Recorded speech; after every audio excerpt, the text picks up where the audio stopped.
Welcome back to Hello Africa broadcast channel. I was unpleasantly surprised when Ethiopia, which hosts the headquarters of the African Union,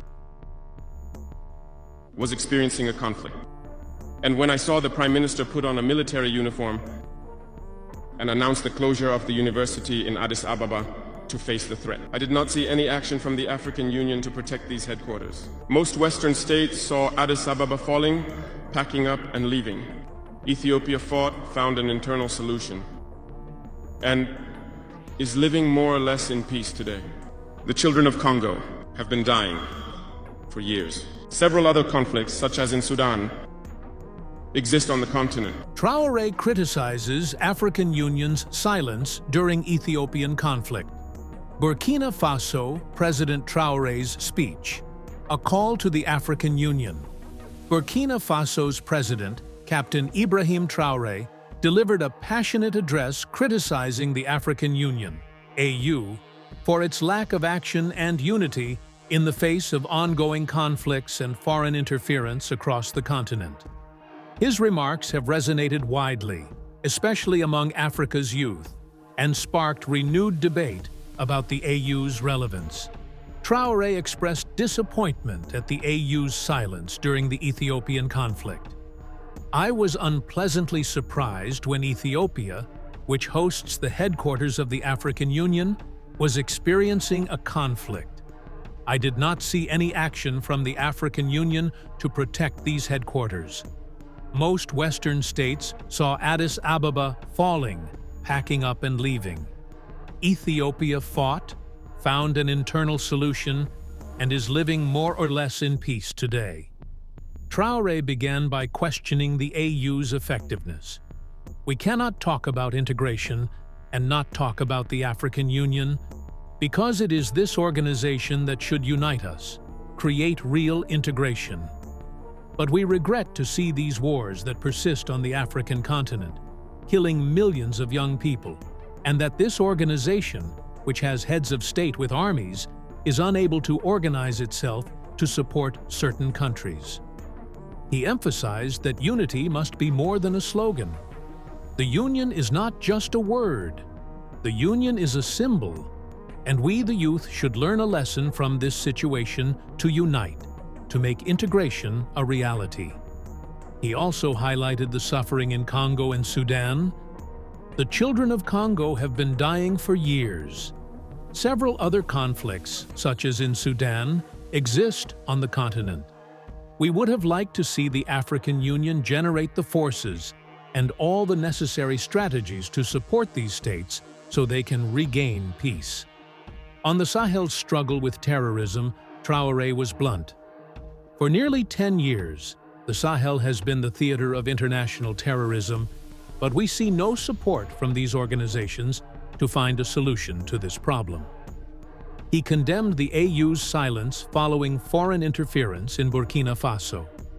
Worse, a few days ago, a country foreign to Africa openly announced having supported and participated in a cowardly terrorist and barbaric attack against the forces of our confederation in Tinsawatan.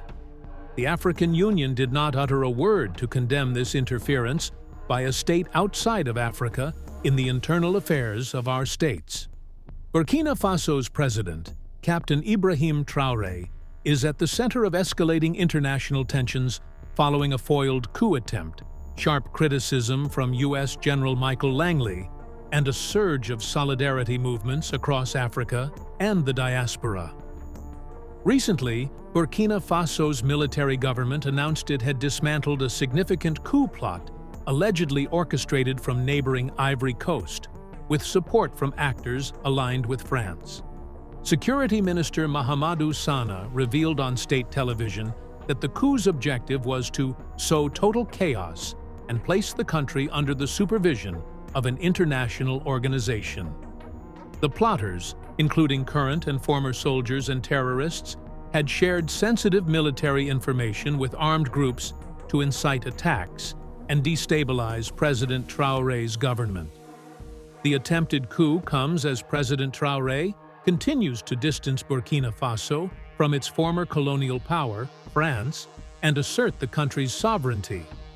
Since taking office, Traoré has expelled French troops, promoted economic self-sufficiency, and become a leading voice in the anti-Western alliance of Sahel states, AES, alongside Mali and Niger. Amid these developments, U.S. General Michael Langley, head of AFRICOM, accused Traoré in a Senate hearing of misusing Burkina Faso's gold reserves to benefit the junta rather than the people. These remarks sparked outrage across Africa and the global black community, with many viewing them as Western interference and a pretext for regime change. Some reports and social media commentary even suggested calls for Traoré's arrest, intensifying the sense of external pressure. Traoré responded forcefully, rejecting Langley's claims as regrettable and gravely inaccurate, and reaffirmed his government's commitment to transparency, anti-corruption, and national sovereignty. Massive youth-led rallies erupted in Ouagadougou and other cities, with demonstrators chanting "Long live Captain Traoré" and denouncing Western meddling. Protesters displayed banners with Langley's image and the word "slave," symbolizing their rejection of foreign domination. Traoré's message was clear: we cannot talk about integration and not talk about the African Union, because it is this organization that should unite us, create real integration. But we regret to see these wars that persist on the African continent, killing millions of young people, and that this organization, which has heads of state with armies, is unable to organize itself to support certain countries. I would like them to hear this, and therefore break their silence and take action so that the youth can believe in the African Union. The wave of support for Traoré has extended far beyond Burkina Faso.